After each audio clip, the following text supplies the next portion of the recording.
Before the social media era, the All-Star Game was the most anticipated matchup in the regular season. The players actually competed and we got some unforgettable endings in the clutch. LeBron delivered this year, but I gotta remind you or introduce some of you to the wildest All-Star Game endings in NBA history. And we gotta start off with what is unanimously considered the best All-Star Game in NBA history, 2001 in Washington. What up everybody, my name is Stefan and this is Heat Check. Let's get into it. Allen Iverson had some iconic moments that to this day live in his career mixtape. The same can be said for Vince Carter, especially for throwing down this in-game 360 dunk. However, despite the acrobatics, the West dominated for pretty much the entire game. And with 8.5 minutes to go in the fourth, the monster lineup with KG, Duncan, Kobe and Webber had a 21-point lead.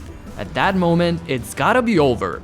But something pushed the East squad to keep playing hard and actually buckle down on defense. So they got steals and having by far the quickest guy on the court in AI, ran on fast breaks. In just 4 minutes, the East went on a 22-5 run and soon tied the game. What was a done deal just moments prior suddenly turned into drama, with either team playing for real, playing to win, both on offense and defense. Which brings us to this legendary sequence at the end of the game. Kobe Bryant versus Stefan Marbury.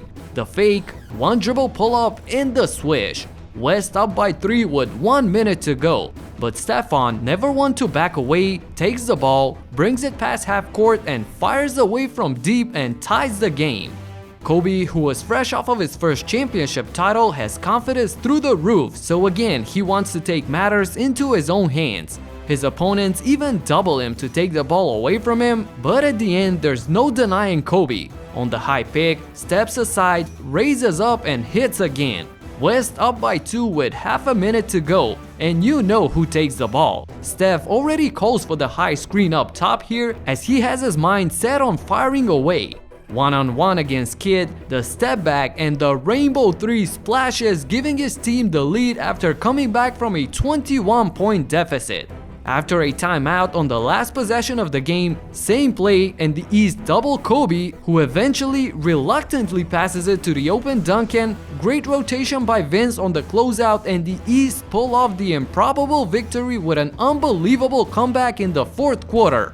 You see the joy, you see how much this meant to the players, and this would go down as the greatest All-Star Game ending that the NBA has ever seen. We saw a similar type of drama just 2 years later in Michael Jordan's last All-Star Game. That was actually the entire storyline that weekend. At the age of almost 40, everyone knew that this season was it for MJ, so Vince even gave away his starting lineup spot to Michael. Jordan sure came to play though, as he would shoot 27 times that game, by far the most out of any player, despite hitting only 9 of those. And with under 2 minutes to go, things were looking great as the East had an 8-point lead, but they settled for contested jump shots over the lockdown defense that the West played. And believe it or not, we even had a shot clock violation in an All-Star game. Unbelievable. If that doesn't show you the level of defense being played, I don't know what will. The traditionally bigger Western Conference lineup again attacked inside the paint and got it down to 1. MJ, clearly slower, cannot shake off Marion and forces up a tough shot that ends badly. And to make matters even worse, in the closing seconds he fouls Kobe Bryant here. Fortunately, he splits the free throws, giving Michael a shot for the win.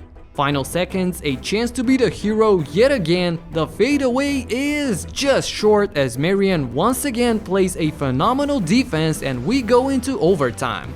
And right from the start, the West came out strong, with multiple stops on defense leading to fast breaks, as all of a sudden now they found themselves up by 7 with less than 2 minutes to go. But the roles reversed and now they settled for outside shots, whereas the East kept attacking, ultimately coming all the way back again with a chance to win it.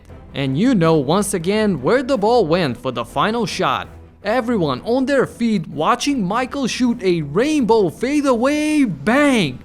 Amazing! Once again, look at how difficult this shot is. The incredible defense by the Matrix, but even better shot by Jordan. The whole arena goes crazy as this would be a perfect ending. And that includes AI. Look at the joy that he has for his childhood hero. But there's still time left, and out of the timeout, the ball goes to Kobe, who launches a 3. And wow, did the refs really call a 3-shot foul in the last second of MJ's last All-Star game after he just scored the go-ahead bucket?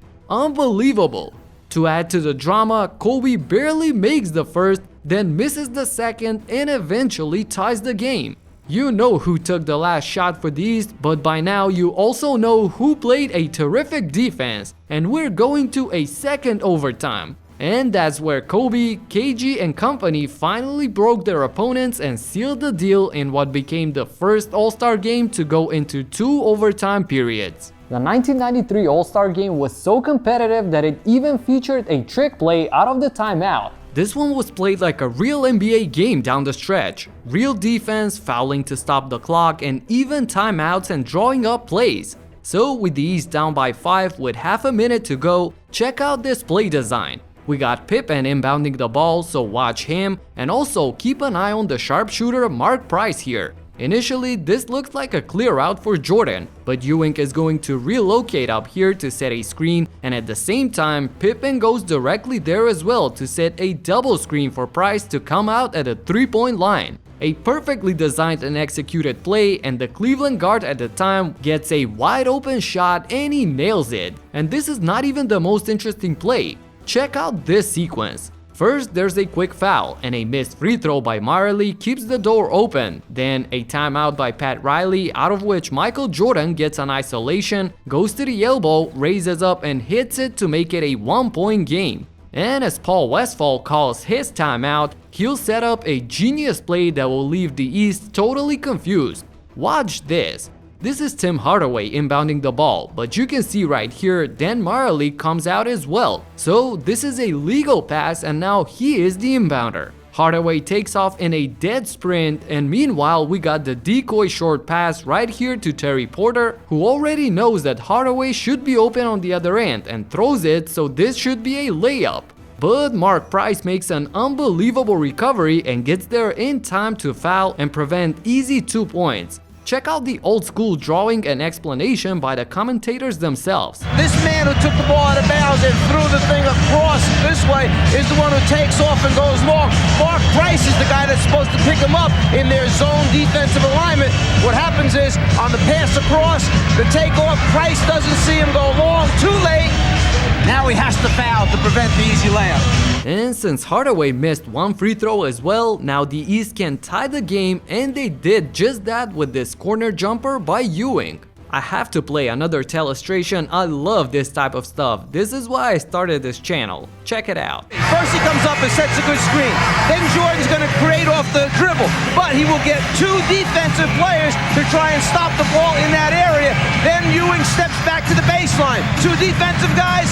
There it is, wide open. All you got to do is earn your money and put it in the bottom of the basket. So with that, the game goes into overtime, where the West kept things in control and there wasn't any drama in the final seconds. But you can see the chasing, the defense, and the overall level of intensity is nowhere near an exhibition. This is amazing. You think that was intense? Wait till you see what happened in 1987. Final seconds, the game is tied. Kevin McHale fires away and misses, but the tip in by Moses Malone gives the East a 2-point lead with only 3 seconds left. Pat Riley calls a timeout and draws up a play for a Rolando Blackman drive along the baseline. He goes up and gets fouled just as the final buzzer sounds. So this is it, just 2 free throws to tie the game. If he misses either of these, it's over. And to make matters even worse, he's got the loud mouth of Isaiah Thomas talking trash and putting additional pressure on him throughout the entire time. Blackman tries to stay focused despite all of that. First one goes up and hits the front of the rim, but the soft bounce goes in. There's one more left to be made. More trash talk by Isaiah and deeper focus by Rolando. And with all the pressure built up, as he shoots it, he yells, "Confidence, baby, confidence," as the ball goes in. They would go on to win it in overtime, and these words will mark Blackman's career, and he talks about it in NBA shows to this day. And I've got two forgotten Kobe Bryant moments at the end of the 06 and 2012 All-Star games. First up, it's this reverse between the legs through two defenders into a contested fadeaway for the tie, nothing but the bottom of the net. Wow, check out once again the things that this man was able to do on a basketball court. Unfortunately, this amazing move was overshadowed the next play with the game-winning bucket by Dwayne Wade to seal the deal for the East in a dramatic ending. But this next one from 2012, look at the defense that Kobe placed on LeBron, forcing him to give it up, and then watch him take shots at James for not wanting to take the challenge against him. The Mamba was absolutely cold-blooded. Last but not least, I gotta mention 2018, as it broke a cold streak of extremely boring All-Star games, and the players got back to playing serious, and it showed at the end, especially during the last few possessions. And as you can see, the suffocating defense to secure the win, as Team Steph was not able to even get off a shot. Incredible. So yeah, shout out to the NBA for the Elam ending, and hopefully we get to see many more competitive All-Star games like these ones. That's it for now. Subscribe and talk to you in the next one. Peace out. Confidence, baby! Confidence!